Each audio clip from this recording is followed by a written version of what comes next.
Today on Week in Review, a staple of the Northwest music scene was recently canceled. The Terrace RCMP are seeking out a person of interest, and a fundraiser has been created to help out a Terrace family.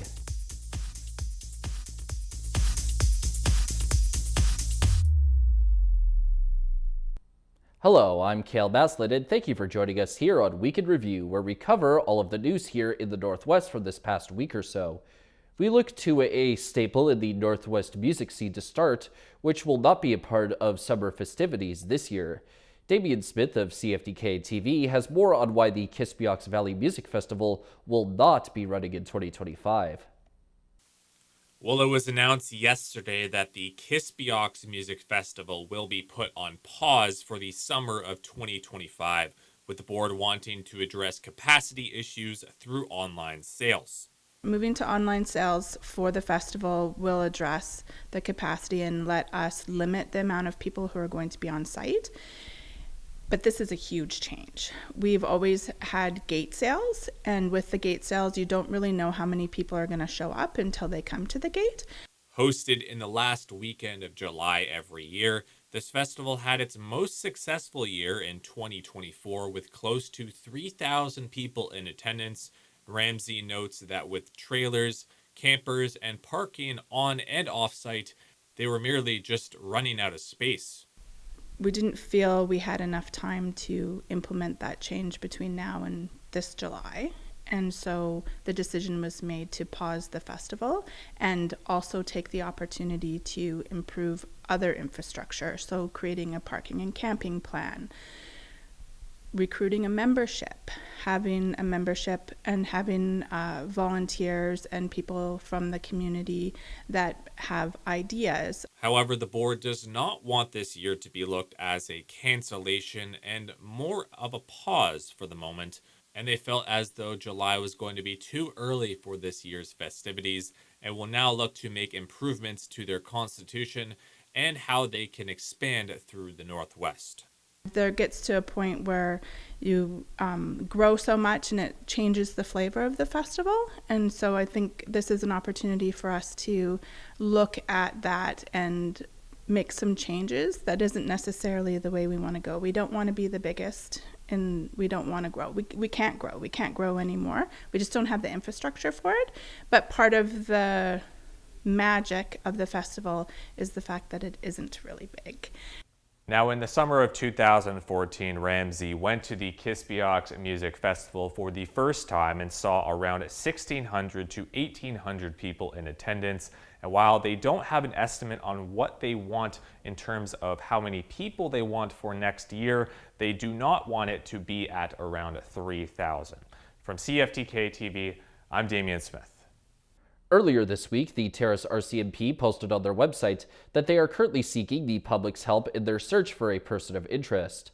The person that they are looking for has been connected to an assault-related incident where a man traveling on foot had some kind of encounter with a white Dodge Ram on the 4600 block of Davis Avenue. The person of interest linked to the truck is said to be an adult male who has been estimated to measure in at about 5'7" in height, and he was also wearing a gray shirt when the incident happened. Anyone who might know where the man is located or has any other information that is potentially important to the case can call the Terrace RCMP at 250-638-7400. The previous weekend saw the Terrace and Thornhill Parents for Music Society host their annual telethon event at the R.E.M. Lee Theater from 4 to 8 p.m. Over a time span that lasted about 4 hours, band students from both Skeena Middle School as well as Caledonia Secondary School put on some performances that ultimately led to the event raising around $15,000 in total. But even with the telethon now being over, people can still send in donations to those students year-round by sending an e-transfer to terracetelethon@gmail.com or by giving a call to 250-635-9777. There's a fundraiser underway for a Terrace family whose house has been ravaged by fire and flood to help them get back on their feet. CFTK's Cael Maslin reports. As an outreach worker, Angie Brown knows just how difficult life can get when your living situation isn't stable. Like when I'm not working, we still go out and help. So you know, like even my kids, they grew up with me and helping everybody. So even my grandchildren, they go out and they help. They're like, I've got cubes, I got this, I got that, and everything. So it's just, you know, open heart, open mind, non-judgmental. And if you feel the need, you don't need to be or have to ask, just do it. Angie and her family spend their lives helping others who struggle, but a recent fire and sewage flood in their family home has resulted in their own need for community support. An incident during upsizing of a city sewer main caused a backup, which flooded the Browns' home and caused an electrical fire as well. So, you know, like, I really feel it right now because of what we're going through. We're getting rid of everything. And, you know, like, that's what we have, that's what we own. A GoFundMe has been set up by a family member to help the Browns recover with a $15,000 goal. And Brown says this situation has only increased her empathy for those she works with. So, like me this week, my family and I, like, it's all lived experience. So you know exactly what they're going through, and, you know, like, we've been in their situation as well. So a lot of that is where the non-judgmental part comes in. Funds raised will be put towards interim accommodations along with managing damage and replacing goods. For CFTK-TV News in Terrace, I'm Jaylene Matthews. And in other news, residents are paying significantly more attention to the origin of the products that they may choose in the grocery store of their choice. Here's Jaylene Matthews of CFTK-TV once again with more. Although tariffs are paused for now, a movement has started that MP Taylor Bachrach calls a silver lining. We should be buying Canadian all the time, even when there aren't tariffs. But this threat from the Americans has really opened people's eyes to the fact that we have to support local producers. We have to support Canadian producers. And we make some great stuff right here in Canada. And as the Buy Local movement continues to gather steam across BC, more and more retailers across the Northwest are finding ways to emphasize their Canadian products. Local business owner Jordy Edmonds says his company is making efforts to remove American products. We've done a pretty good job of going through it and trying to pull any American products off the shelf. Some might slip through, for sure. Their store, Skeena Valley, meets both sources locally and imports from Europe. Most of our products come out of Canada, or we import lots from Europe through a company out of Lower Mainland called Bosa Foods. So Italian, Hungarian, you know, there's lots of different sources out of Europe. But yeah, we're trying really hard not to have any American products on our shelf. Although tariffs are now on pause until April 2nd, British Columbians will now remain more aware than ever of where their products come from. You know, seeing people out there saying they're not going to be buying American products, they're going to be looking for that maple leaf on the shelves, having big stores going through their inventory and identifying which products are products of Canada. I think all of that is upside for us, right? And hopefully that movement can continue because while we're a relatively small population and a relatively small economy next to the United States, every dollar that we can keep in our country supporting Canadian business is a dollar that makes our Canadian economy stronger. So yeah, really positive aspect, I think. For CFTK-TV News in Terrace, I'm Jaylene Matthews. Up next, an avalanche warning had to be put into place for both BC and Alberta for a while. Welcome back. The local RCMP detachment in Terrace has put out an article on their website detailing some of the incidents that they dealt with during the last week of February. One incident saw officers stop a vehicle with 4 occupants that was going 45 kilometers an hour over the speed limit, and when the officers conducted an impaired investigation, the driver of the vehicle ended up failing it. As a result of the failed test and massive breaking of the speed limit, the driver was given a 90-day driving prohibition, 30-day vehicle impoundment, a ticket for violating the speed limit, as well as 2 counts of driving contrary to restrictions. Another part of the report mentioned that a residential fire took place in the Usk area, although no one was injured by it, luckily. The Northwest is known for its supreme backcountry, attracting winter sports enthusiasts from around the globe, but it wasn't too long ago that a warning had to be put into place for much of BC and Alberta. Here's CTV's Abigail Turner with more information.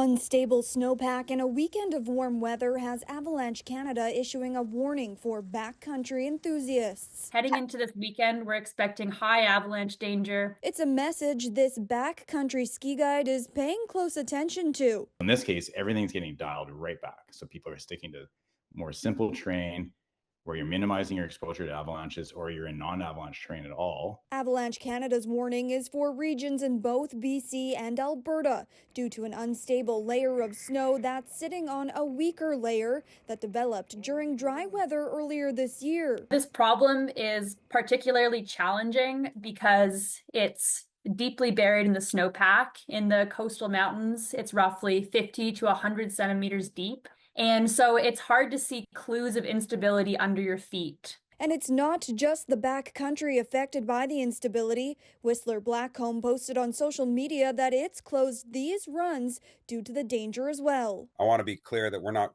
closing Whistler Blackcomb for the mountain. It's still open to the public, and the skiing will be fantastic this weekend. However, you may see closures of small portions of our terrain in order to keep people out of harm's way. So far this year, 2 people have died in BC due to avalanches.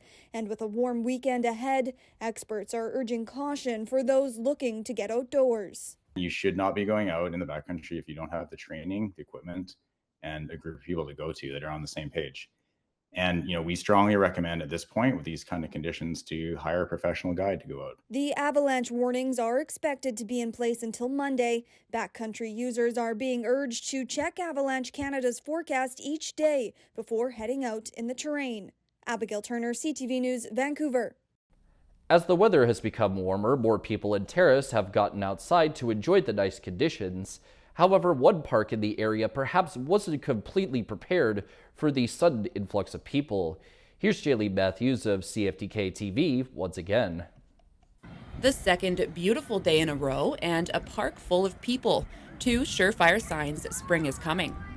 But some park goers were facing challenges as both the bathrooms at George Little Park remained locked.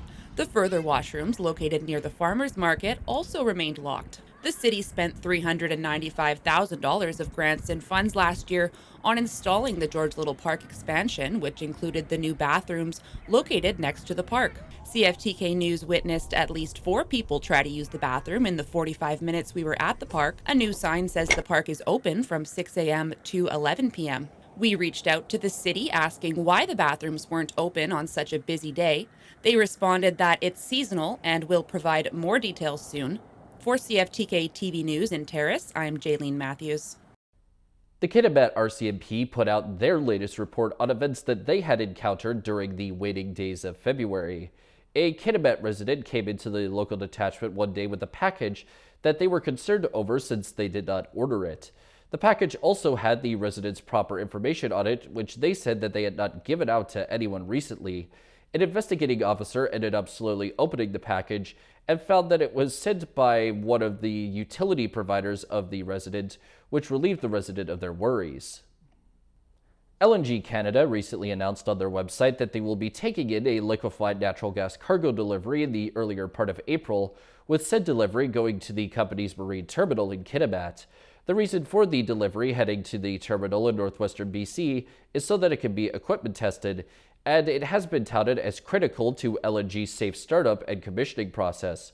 More information about the cargo and LNG's work processes is available on the company's website. After the break, Prince Rupert was finally freed from its long-term boil water notice. Welcome back. After dealing with a 3-month or so saga of not being able to consume their water normally, the long-term boil water notice in the city of Prince Rupert was finally lifted recently. The notice was initially issued back in late November of last year, and it was put into place as a result of a power failure that occurred at Prince Rupert's remote treatment plant. Although the lifting of the notice saw the city have to meet several conditions, such as the restoring of the power failure, obtaining good water quality testing results, as well as fixing the pipe area that could have led to stagnant water entering the main supply. Northern Health confirmed that everything was all good, and the city ended up thanking everyone for their patience. The city of Prince Rupert have recently added a new feature to their online map application known as GoMap. Since the local citizens are currently dealing with potential road closures that could appear at any moment due to the work that the city is doing to fix their water and sewage system, the GoMap now contains regular updates that detail where these road closures are at any given time. More of these closures are guaranteed to come in the future, and this new map feature should be helpful in making sure that local drivers can make their way around the city in an efficient manner and avoid getting stuck in some kind of traffic jam. The City of Prince Rupert's RCMP-based Victim Services Department are set to host a pair of events in the near future on the same day. The events are a pair of information sessions that will take place on March 11th at the Highlighter Hotel and Conference Center. The subject of the first session will be domestic violence and will begin at 12 in the afternoon, and the second session will cover youth online safety, and its start time is at 7 o'clock in the evening. Anyone who is looking to join the sessions is asked to send an RSVP to Victim Services Manager Joyce Charlton beforehand at 250-627-7779. Earlier this week, BC's Ministry of Environment and Parks issued several dust advisories for a few BC communities in the Northwest. There were 3 communities that fell under these advisories, those being Smithers, Houston, and then Burns Lake, with all of the advisories arriving at around the same time. Each community was given an advisory for essentially the same reasons, because concentrations of coarse particulate matter showed up in each of those places, and they were expected to persist at least until the weather in those areas saw some kind of change in precipitation. People with medical issues like asthma are advised to avoid straining physical activity when these kinds of advisories are in place, and anyone looking for more immediate updates on air quality in their area can check out the air quality portion of the BC government's website. The Heiltsuk Travel Council has decided to sue the RCMP after accusing them of not working to enforce trespassing laws on their land. And according to the council, the consequences of those rules not being enforced is that criminals are essentially allowed to have free rein on their reserve lands. Elected Chief Marilyn Slett also said in a recent news conference that the apparent lack of RCMP has worsened the drug crisis that is taking place in our home community of Bella Bella. Now this case is headed to the BC Supreme Court as the council is arguing that their charter rights have been violated. And still to come is a preview of a major hockey tournament coming to the Northwest. Welcome back. The end of last week saw a pretty concerning incident occur inside of the community of Vanderhoof.